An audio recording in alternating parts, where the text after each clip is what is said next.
Mark കുറയുന്നതിൽ കുട്ടികളെ മാത്രം കുറ്റപ്പെടുത്തരുത്.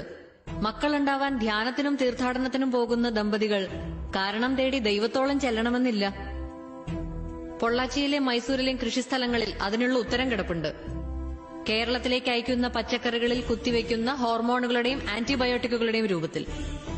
കണക്കുകൾ അവിടെയും തീരുന്നില്ല. 50% കഴിഞ്ഞ 10 വർഷത്തിനിടയിൽ കേരളത്തിലെ ക്യാൻസർ ബാധിതരുടെ വർധനാ നിരക്ക്.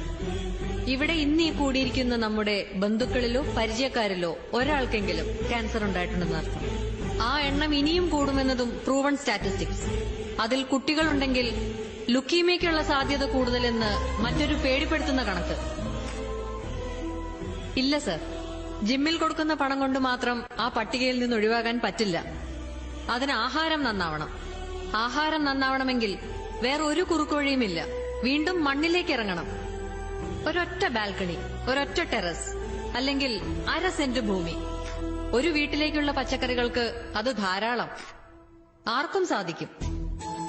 ഒരിക്കലും കഴിയില്ലെന്ന് കരുതിയിരുന്ന ഞാൻ ഇന്നേക്ക് 7ാം ദിവസം 2000 പേർക്ക് സദ്യ ഒരുക്കാനുള്ള വിഭവങ്ങൾ നൽകാൻ പോകുന്നു. വെറും 10 ടെറസിൽ നിന്ന്. ഈ വേദിയിൽ എനിക്ക് പറയാനുള്ളത്, ഒരു വീടോ ഒരു ഫ്ളാറ്റോ ഒരു സ്ഥാപനമോ എന്ത് നിങ്ങൾ പണിയുമ്പോഴും കൃഷിക്കുള്ള സ്ഥലവും അതിലുണ്ടാവട്ടെ. നോക്കാൻ സമയമില്ല എന്ന് ഉടമസ്ഥർ പറഞ്ഞാൽ ആശുപത്രിയിൽ കിടക്കേണ്ടി വരുന്നതിന്റെ 100-1 സമയം വേണ്ടിവരില്ല എന്നവരെ ബോധ്യപ്പെടുത്തുക. ചെലവിനെ പറ്റി പറഞ്ഞാൽ മെഡിക്കൽ ബില്ലിനേക്കാൾ ഒരുപാട് താഴെയാണിതെന്ന് മനസ്സിലാക്കി കൊടുക്കുക. നമ്മുടെ തന്നെ വീടുകളിൽ, നമ്മുടെ തന്നെ ചുറ്റുവട്ടത്ത് നമ്മുടെ കുട്ടികൾക്കുള്ള ആഹാരം. ശിശുരോഗ വിദഗ്ധൻ അല്പം വിശ്രമിക്കട്ടെ.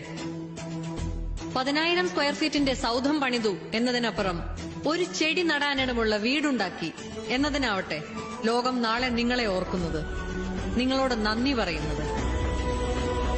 നമസ്കാരം.